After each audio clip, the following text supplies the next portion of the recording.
এই মন্ত্রে বিশেষ নিবেদন নিয়ে আমি যাই যে এখনকার বিস্তারিত প্রাক্তন মন্ত্রী তথা জনপ্রতিনিধি নেতা গৌতম রায়ের কর্মকাণ্ডের বৈশ্বিক প্রশংসা করলেন অসমের মেইন পশুপালন তথা লোক নির্মাণ বিভাগের মন্ত্রী কৃষ্ণেন্দ্র পাল। বৃহস্পতিবার তৃণমূল সংঘসভা উদ্যান ও কৃষি উদ্যান বিতরণ করে সংস্কারের শিলান্যাস কার্যক্রমে এভাবে মত ব্যক্ত করেন মন্ত্রী কৃষ্ণেন্দ্র। মন্ত্রী বলেন, অনেক বড় দায়িত্ব ছিলেন সবার অতিথি নেতা গৌতম রায়। অন্যান্য অঞ্চলে অনেক কাজ করে গেছেন যা কেউ করতে পারবে না। তাই কাজ করতে পারলে সবার হৃদয়ে দাগ কাটবে। রাজ্যের মুখ্যমন্ত্রী প্রসঙ্গ নিয়ে মন্ত্রী কৃষ্ণেন্দ্র বলেন, উন্নয়নের কখনো মুখ্যমন্ত্রী ঢিলেমি দেন না। কি ব্রহ্মপুত্র বাবরা বর্তমানে সর্বক্ষেত্রে উন্নয়নের জোয়ার বইছে। মুখ্যমন্ত্রীর ইতিবাচক চিন্তাধারার জন্য এই বড় তার উন্নয়ন করা ত্বরান্বিত হতে মুখ্যমন্ত্রীর হাত শক্ত হতে সবাইকে আহ্বান জানান তিনি। পৌরসভা প্রসঙ্গ টেনে মন্ত্রী বলেন, বর্তমানে পুরোপতি উপকূলবর্তী সহ পূর্ব বর্ধমান শহর উন্নয়নের যেভাবে প্রয়াস নিয়েছেন তার জন্য পৌরসভা পুরো পরিবারকে ধন্যবাদ জ্ঞাপন করেন তিনি। শহরকে সুন্দর স্বচ্ছ রাখতে জনগণ কর্তব্য রয়েছে বলে অবগত করেন তিনি। পৌরসভা থেকে আমল করলে তাদের কাজ কিছু হয় না। বিজেপি আমলের উন্নয়ন প্রসঙ্গে মন্ত্রী বলেন, উন্নয়নের কারণ না বিজেপি। রাজ্যের কর্মতৎপর মুখ্যমন্ত্রী সহ উন্নয়নের কথা চিন্তা করে থাকেন। তাই সর্বক্ষেত্রে উন্নয়নের ঢেউ বইছে। লোকেরা এখন আনন্দ উচ্ছ্বাসে দিন অতিবাহিত করছেন। 26-এর মরণ প্রসঙ্গ টেনে তিনি বলেন, যদি 26-এ বিজেপি সরকার ফের গঠন করে তাহলে উন্নয়নকে লোকেরা হারে হারে উপলব্ধি করতে পারবেন। তাই বিজেপি সরকার গঠন করার সবার প্রতি আহ্বান জানান তিনি। নির্বাচনের পূর্বে বরাবর সেদিন কত উপহার রয়েছে তা উল্লেখ করেন তিনি। রাজ্যের মুখ্যমন্ত্রী হাত তুলে একের পর এক উপহার দিয়ে যাচ্ছেন, যার জন্য কলকাতা মুখ্যমন্ত্রী কৃতজ্ঞতা জ্ঞাপন করেন মন্ত্রী কৃষ্ণেন্দ্র পাল।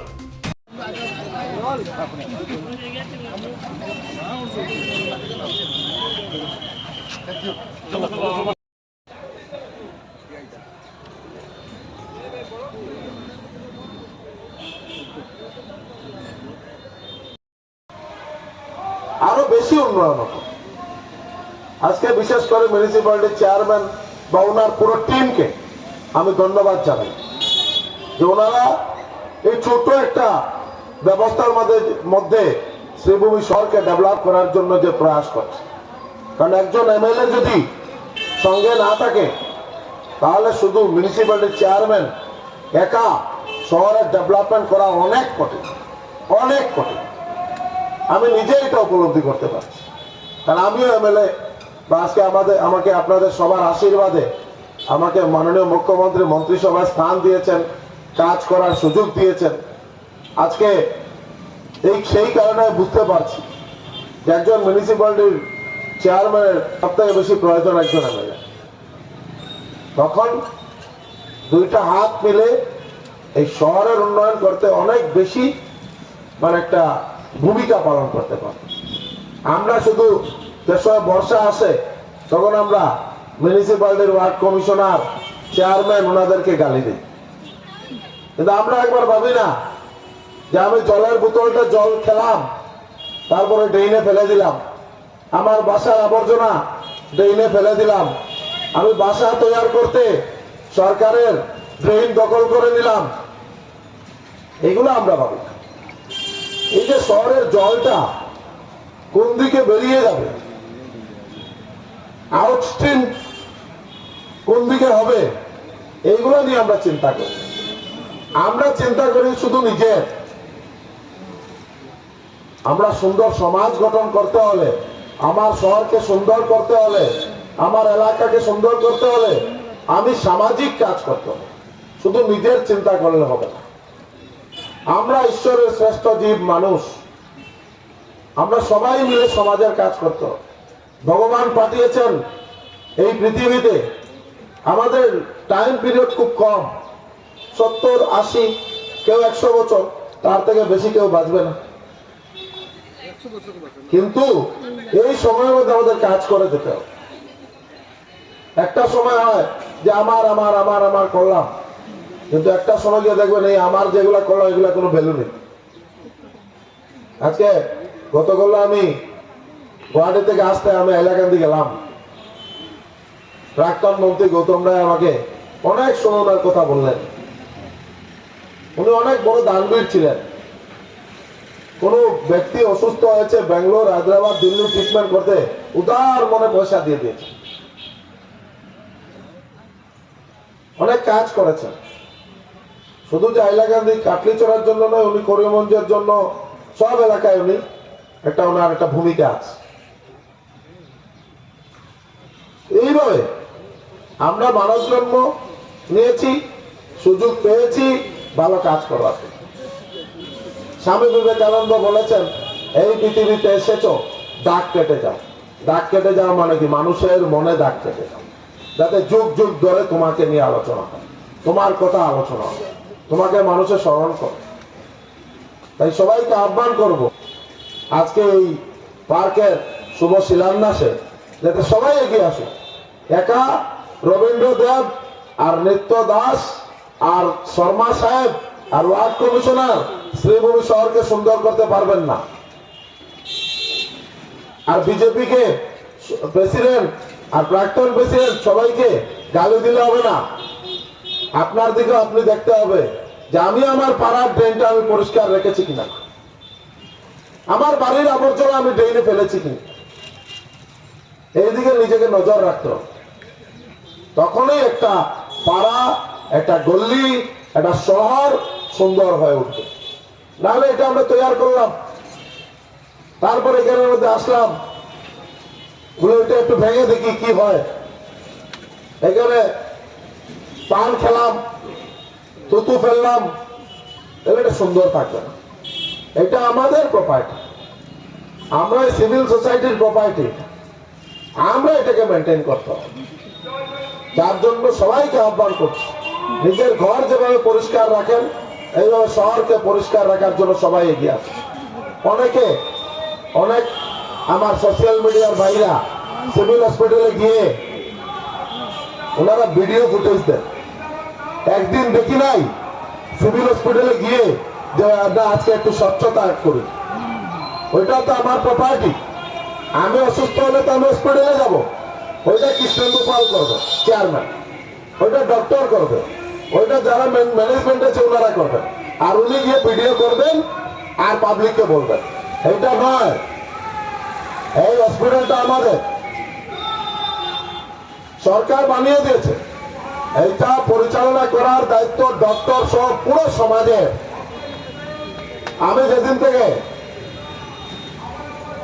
বিধায়ক হয়েছি আমাকে চেয়ারম্যান ম্যানেজার মাননীয় মুখ্যমন্ত্রী ডক্টর হিমন্ত বিশ্ব শর্মা মহাশয়। তার আগে দেখতাম ডক্টররা রাত্রে ডিউটি দিতে অনেক ভয়ে কাঁপতেন। আর কে বিধায়ক ছিলেন আপনারা জানেন, নাম নিতে চাই না, কিন্তু আমি যেদিন চেয়ারম্যান হয়েছে আজকে পর্যন্ত কোন ডক্টরের উপর কোন হাত কেউ উঠাতে সাহস করে না। কারণ ডক্টর হলো আমাদের ভগবানের পুরো মানে নেক্সট স্টেজ। এক ভগবান আমাদেরকে রক্ষা করতে পারবেন, আর এক ডাক্তারবাবু পারবো না কি তার রোগ হয়েছে কিনা না। আর আমি ওই ডক্টরকে আমি রাত্রেবেলা মদ্যপ অবস্থায় গিয়ে মারামারি গালিগালাজ এগুলো ঠিক নয়। আমি সিসিটিভি ক্যামেরা লাগিয়ে দিলাম, আজকে 10 বছরের মধ্যে কোনো কেস নেই, ট্রিটমেন্ট করছে। আমি বলছি না যে হসপিটালের ট্রিটমেন্টের ব্যবস্থা খুব ভালো, কিন্তু আমার যে ব্যবস্থা আছে এইটাকে সম্পূর্ণভাবে নাগরিকদের যাতে সেবায় নিয়োজিত হয় তার কারণে সবাই মিলে কাজ করছে। এই কারণে ডক্টরদেরকে আমরা ধন্যবাদ জানাতে হবে, স্টাফ নার্স থেকে আরম্ভ পুরো টিমকে ধন্যবাদ জানাতে হবে, কারণ ওনারা কাজ করছে। কিছু ভুল ত্রুটি থাকবে, মানুষ মাত্রে আমরা যে একদম মহাপুরুষ তা নয়, আমাদেরও ভুল ত্রুটি হয়, ডক্টরদের হতে পারে, ওগুলো ম্যানেজ করে নিতে হবে। কারণ এটা আমার সমাজ, আমার হসপিটাল, আমার স্কুল। অনেকে গিয়ে স্কুলের নিউজ করেন, কতজন মানুষ আছেন যে আমার বাচ্চারা স্কুলে পড়বে, স্কুলটাকে পরিষ্কার পরিচ্ছন্ন করি, কেউ করে না। যে আমার স্কুলে দুজনের ডেস্ক বেঞ্চের প্রয়োজন, কোন নেতাকে, কোন বিজনেসম্যানকে যে বলবেন যে আমার স্কুলের জন্য ম্যাক্সিমাম মানুষ স্কুলের জন্য পয়সা দিতে চায় না, এটা সরকার করবে। আমরা এটা বুঝি না যে এই স্কুলটাই মেন মন্দির। আমি সমাজে প্রতিষ্ঠিত হতে হলে প্রকৃত মানুষ হিসাবে স্কুলই আমাকে করতে পারবে, সঠিক দিশা দিতে পারবে। আমি জ্ঞান আর আহরণ করার যে মন্দির, এটার জন্য আমি কিছু করি না। এগুলো আমাদের মেইন কাজ। স্কুল কলেজ, আমার ছাত্ররা স্কুলে যাচ্ছে, বসার জায়গা আছে কিনা না, ফ্যান আছে কিনা না, ছোট ছোট কাজ এগুলা করে দিলে অনেক হয়। গেলাম নাইকল এগুলো ফাটাইলাম, আইলাম, ফটো উঠলো, দেখলাম, নাইকল ফাটানি আমার কাজ নেই। আমার কাজ স্কুলটা কিভাবে চলে, আমার স্কুলে টিচার আছে কিনা না। আমি যে এলাকার বিধায়ক, ওইখানে 19টা স্কুল ছিল, ছাত্র ছিল, টিচার নেই, 0 টিচার স্কুল। আজকের দিনে পাতাকান্দি মোটামুটি বলি না, সব হয়ে গেছে। 80% স্কুলে একদম টিচার ফুলফিল আছে। পাতাকান্দিতে এখন ইনকামিং আছে, আউটগোয়িং নেই। পাতাকান্দিতে গিয়ে ওইখানে চাকরিতে জয়েন করবেন, আর তারপর সুব্রত বাবু ডিসি অফিসে গিয়ে অ্যাটাচমেন্টে নিয়ে আসবেন, এসব বন্ধ করে দিচ্ছি। হ্যাঁ, এসব পুরো বন্ধ। শুধু শহরের যদি সবাই ভালো শিক্ষিত হলে হবে না, একদম প্রত্যন্ত এলাকার ছাত্রছাত্রীরা শিক্ষিত হতে হবে। পণ্ডিত দীনদয়াল উপাধ্যায়ের যে মন্ত্র, সমাজের একদম লাস্টের শ্রেণীর লাস্ট বেঞ্চের যে আছেন ওনাকে ফার্স্ট বেঞ্চে নিয়ে আসা, এটা ভারতীয় জনতা পার্টির কাজ। এটাই আমরা করতে হবে। আজকে শুনলে খুশি হবেন, আপনারা আশীর্বাদ দিয়ে আমাকে দিসপুর পাঠিয়েছেন, মুখ্যমন্ত্রী মন্ত্রী আমাকে মন্ত্রিসভায় স্থান দিয়েছেন। গত করলো 12 কোটি টাকা শ্রীভূমি শহরের পেট কেয়ার হসপিটালের জন্য অ্যাডমিনিস্ট্রেটিভ অ্যাপ্রুভাল হয়েছে। ইলেকশনের আগে শিলান্যাস হবে। কাচারের লক্ষ্মীপুরে মাল্টি কেয়ার হসপিটালের জন্য 5 কোটি টাকা দিয়েছে। আমি রবিদাকে এখন দেখালাম। দলাইয়ে মডার্ন ফিশ ল্যান্ডিং সেন্টার, একদম এগুলো দুবাই গেলে দেখা যায়। 26 কোটি টাকা স্যাংশন করে দেওয়া হয়েছে, ওইটাও শিলান্যাস হবে। সনবিলের 100 কোটি টাকা ফার্স্ট ফেজ দিল্লিতে গেছে, এটা 2-4 দিনের মধ্যে এটা চলে আসবে। প্রধানমন্ত্রী গ্রাম সড়ক যোজনা ফার্স্ট ফেজ স্যাংশন হয়েছে, সব থেকে বেশি বরাক উপত্যকায় স্যাংশন হয়েছে। কারণ বলবো না, মিডিয়ার বাইরে আছেন, নিউজ করে দিব, অন্যরা খারাপ পাবে। রামকৃষ্ণনগর, লক্ষ্মীপুর, পাতারকান্দি, প্রত্যেক এলাকা রাস্তা নতুন স্যাংশন হয়েছে। মুখ্যমন্ত্রী উদার মনে বরাক উপত্যকা ডেভেলপমেন্টের জন্য উনি দিল খুলে দিয়েছেন। আজকে ডেভেলপমেন্ট, বরাক ডেভেলপমেন্ট ডিপার্টমেন্ট তৈরি করা হয়েছে। কৌশিক রায়কে মন্ত্রী দেওয়া হয়েছে, 100 কোটি টাকা ফার্স্ট ফেজে দেওয়া হয়েছে। আমি এখন রবিদাকে বলেছি, আপনি প্রপোজাল বানান, আমি কৌশিক রায়কে বলে দেব বরাক উপত্যকা ডেভেলপমেন্ট ডিপার্টমেন্টের ফান্ড শম্ভুসাগর পার্ক হোক, চিলড্রেন পার্ক হোক, থানার মধ্যে আমি এসপি অফিসের সামনে যে ফিশারি আছে ওইটার ডেভেলপমেন্ট, শ্রীভূমি শহরের অনেক মন্দির আছে, এগুলা ডেভেলপমেন্টের জন্য আপনি স্কিম বানান। কৌশিক রায়কে দিয়ে আমি মুখ্যমন্ত্রীকে পাঠাবো এবং ওইগুলো স্যাংশন করার দায়িত্ব আমাদের। আজকে শ্রীভূমি শহরের রাস্তার যে অবস্থা, আমরা ডিপিআর পাঠিয়েছি, স্যাংশন তো আজকে বললে আজকে হবে না।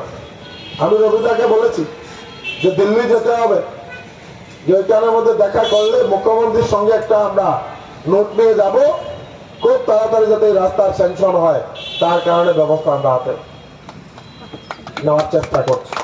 আজকে সবাইকে ওই কথা বললাম, আর বিশেষ করে মিউনিসিপ্যালিটির চেয়ারম্যান সহ ওনার পুরো টিমকে ধন্যবাদ এবং শুভেচ্ছা অভিনন্দন জ্ঞাপন করলাম।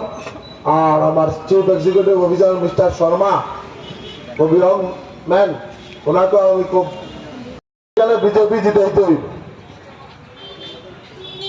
উত্তর করিমগঞ্জের নাগরিকরা যদি উন্নয়ন আরো বেশি ত্বরান্বিত করতে হয়, তাহলে বিজেপি জিততে হইব। তাই সবাই মিলে হিন্দু, মুসলিম, বৌদ্ধ, খ্রিস্টান, জৈন, সব জাতি জনগোষ্ঠীর বসবাসীর লোক এক হইয়া দিন রাত পরিশ্রম করিয়া ডেভেলপমেন্টের দিকে চিন্তা করিয়া এই সিট জিতাই গেল। প্রার্থী যে ডাইনাবাদ, সঞ্জীব বণিক, বাবার পথ রবিদা ক্যান্ডিডেট রবিদা, তারপরে পথ সুব্রত ভট্টাচার্য, দেবতোষ ক্যান্ডিডেট নেই, দেবতোষ আরো আছে। পার্টি যারই মনোনয়ন দিন, আমরা এক কাজ এইখানে সিট জিতাইয়া মুখ্যমন্ত্রী মহোদয়ের উপহার দিতাম। ডক্টর হিমন্ত বিশ্ব শর্মা মহোদয়ের হাত শক্তিশালী করার লাগিয়া উত্তর করিমগঞ্জের সিট জিতাই আমরা উপহার দিতাম। এইটাই আমরা কাজ। বাকি ডেভেলপমেন্টের দায়িত্ব, উন্নয়নের দায়িত্ব, একদম স্মার্ট সিটি বানানোর দায়িত্ব মুখ্যমন্ত্রী। আমি এই কথা এখানে আপনারা জিতাইন সবাই মিলিয়া শ্রীভূমি শহর ডেভেলপমেন্ট এমন ভাবে হইব বাইরের মানুষ আইব দেখার লাগে যারা কাজ কি করে। সরকার একদিকে, এমএলএ আর একদিকে, তো লাভ হইব না। তারপরে সিটিয়া সুটিয়া গিয়ে আবার বিজেপি এবার দেখছেন না আইলা আমাদের 3টা, করিমগঞ্জের 2টা, হ্যাঁ সোনাইয়ের 1টা ভোট আইলা হিন্দু মুসলিম করলা, ভোট দিলা জিতাইলা, এখন ইনোকে কিতা করতো, ইনো গিয়ে আটু গালা দিয়া খালি বিজেপি জিন্দাবাদ, ডাইরেক্ট বিজেপি করো না, ডেভেলপমেন্ট হইব ঠিক না। ডেভেলপমেন্ট করতে হইলে বিজেপি ডাইরেক্ট মুসলিম মানুষে ভোট এলে জমিয়া খালি কথা এগুলো মেলে কি অনেকে বিজেপি করবো, আর বিজেপি না করলে কিচ্ছু নেই, সরকার বিজেপি। তাহলে সব রে করিলাম, সব আগবাড়ি আয় উন্নয়নের দিকে লক্ষ্য রাখিয়া বিজেপির প্রার্থী জিতে আগে এ আহ্বান। সবার মঙ্গল কামনা করলাম, মা কামাখ্যার আশীর্বাদ সবার উপর বর্ষিত হোক, সবার মঙ্গল হোক, সবার পরিবার সুখ শান্তিতে ডেইলি নির্বাহ হোক, এই প্রার্থনা করে বক্তব্য শেষ করলাম। নমস্কার, জয় হিন্দ।